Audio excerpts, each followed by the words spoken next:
Le combat a été également un manager de Yahya Diop Yekini et qui a été un manager de l'écurie Dakarou. Je parle de Mbaye Gagne. Allez-y chercher. Alors, coaching décevant.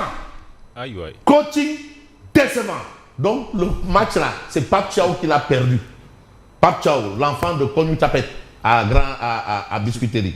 Kognou Tapet. Mais ça ne fait pas de lui un tapet. Alors, Pape Thiaw lui-même déclare dans la tribune, si on avait été plus efficace, on pouvait rentrer à la mi-temps avec 1 ou 2 buts à 0.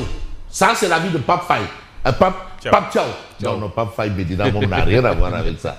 Bon, c'est vrai que lui, il est de Niaritali, c'est pas loin, mais quand même, ça n'a rien à voir. Alors, Deschamps explique le choix de qui a tout changé. En réalité, c'est Deschamps qui a lu, compris et systématisé. Oui. Oui. Et c'est ce qui a été fatal. D'où le titre de tribune, coaching décevant. C'est le coaching. Parce qu'en un instant, en un moment, la France n'existait pas dans le match. Mais non. Mais c'est ça aussi le rôle de l'entraîneur. Vous savez, dans un match de football, l'entraîneur a un grand rôle. Ah oui. Le capitaine a un très grand rôle. Le capitaine. Le capitaine. Il n'est pas capitaine rien que pour enjoliver l'atmosphère. Hein? Ah non. Alors, Mbappé seul au monde dans les capitaines des Bleus. Et vous avez Ibrahima Mbaye. Hein? C'est du footballeur.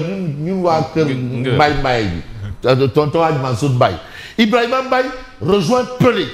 Mais Tribune Quotidien parle de 606 villages privés d'électricité. Et là, on peut lire plus d'1 million de Sénégalais directement concernés par les 37 milliards. C'est plus d'1 million de Sénégalais par les 37 milliards que tout le monde recherche. On ne sait pas où sont passés les 37 milliards.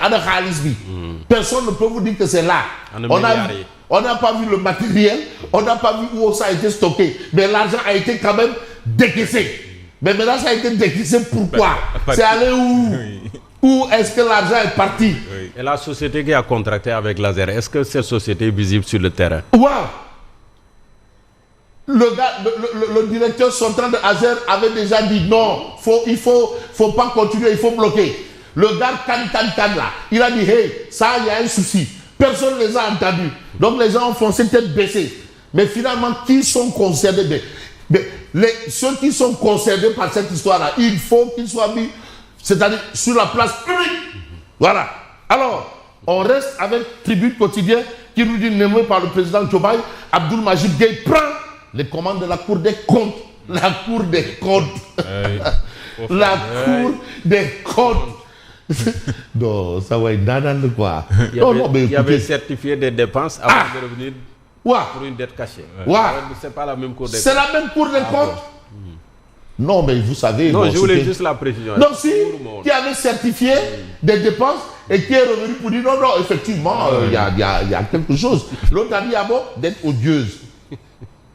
Après, on revient, on dit non, c'est que bon, en fait, quand je parlais, j'étais... J'avais pas tous les leviers. J'avais pas tous les leviers, je parlais en tant que politique.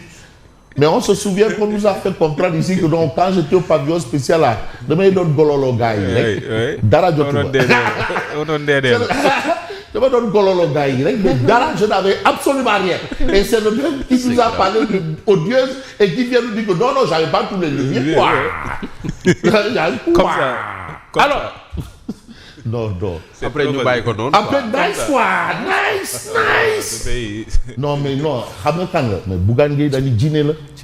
Bougane Gueye. Non, moi je sais qui, Waliou là. Tout ça, il l'avait dit. Waliou, Bougane a parlé au moins pour 5 ans de mandat. Il a parlé pour 5 ans. Tout le mandat. C'est vrai, hein? Alors, on a ici, après le drame de Saint-Louis, l'effondrement de l'immeuble de Pikine, le bilan passe de 4 à 5 morts. Et c'est peut-être avec la mort dans l'âme qu'on évoque ce sujet. Comme Tribune nous l'impose, on va quand même en parler. Et il s'agit de qui? De contrer au silence. Mais Azouraval prend 1 mois ferme, 6 mois de sursis et une amende. Bon voilà, c'est Tribune. Mais Tribune nous parle de Babacar Ndao, qui est le maire de Myumbe Nord et qui refuse que nous perdions le Nord. À quel sujet? On doit faire la politique par conviction et non pour des nominations. C'est-à-dire il faut éviter de transformer la conviction politique en tube digestif. C'est ça, quoi. Voilà. faut pas transformer la conviction politique en tube digestif. Alors, et refuser d'être militant alimentaire. Alimentaire, voilà. Nous allons alimenter avec le quotidien qui révèle mondial battu par les Bleus. 1-3, coup de chaleur pour les Lions. Coup de chaleur. Mais la chaleur qu'on veut peut-être retenir, c'est celle de Walf Quotidien, mais qui nous dit, mais les Bleus ont gagné à l'usure. Usure. Usure. Et vous voyez cette belle image, Mbappé numéro 10, et vous avez Edou Mendy, et je crois que c'est qui Kalidou Koulibaly. Voilà, ça c'est vraiment une belle illustration. Voilà l'illustration du match. Edouard Mendy à terre, Mbappé qui va jubiler et Kalidou qui monte le dos au but. Voilà. Mais le but de la manœuvre dans cette histoire, d'après bien entendu le point actu, c'est sport, c'est de nous dire France-Sénégal 3-1. Les Bleus tiennent leur revanche historique. Donc avant c'était les yeux dans les bleus, après c'est devenu les bleus dans les yeux, et c'est encore redevenu les yeux dans les bleus. Alors, les Lions doivent battre la Norvège victorieuse de l'Irak 4-1. C'est un impératif. Il n'y a pas d'ultimatum, ça.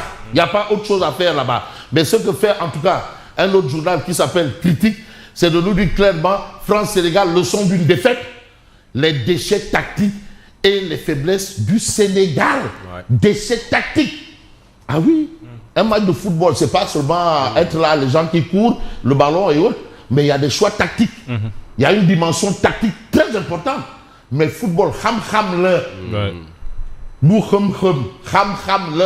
voilà. Parfois aussi, à mon côté, je doute qu'ils ont investi dedans. Non, côté mystique. Est-ce que mystique bibom? Est-ce que non, dépenser au Nudara.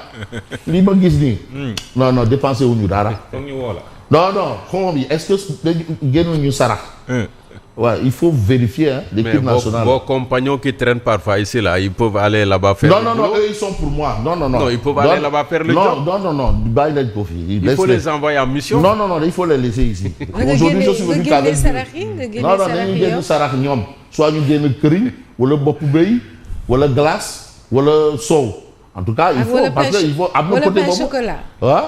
Ou le pain chocolat. Parce que l'eau, il faut voir, parce que côté bobo aussi, Ah ouais, on ne peut négliger. Voilà.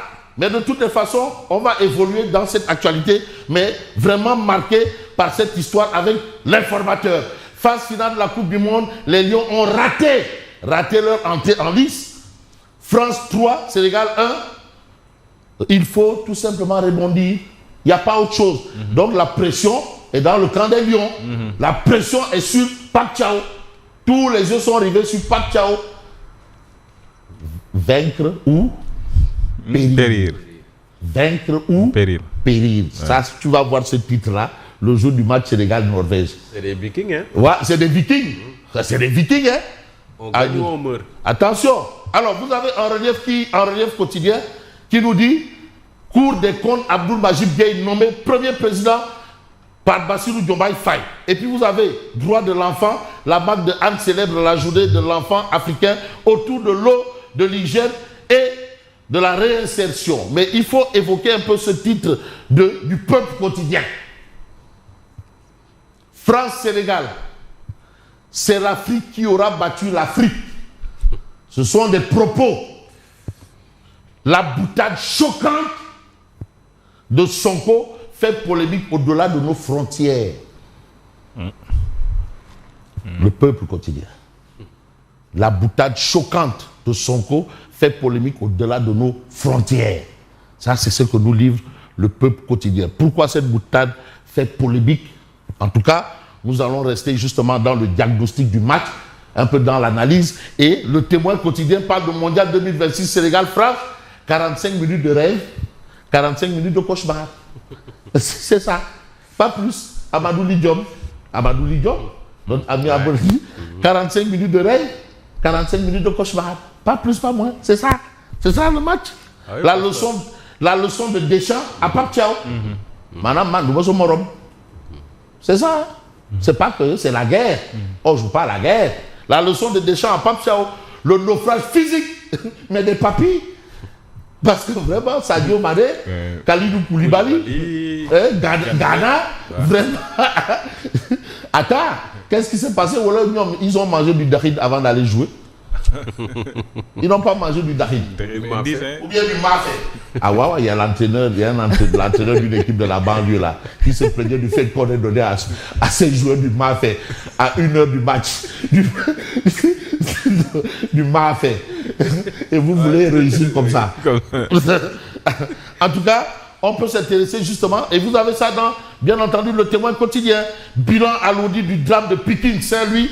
Mactar Cissé, Marou la science, Mactar Cissé au chevet des sinistrés. Et puis, Souniou champion, quand un dirigeant de la FIFA évoque Tahirou Sarr, donc, nul n'est prophète chez soi. Tahirou Sarr, à qui on a qualifié tous les péchés d'Israël.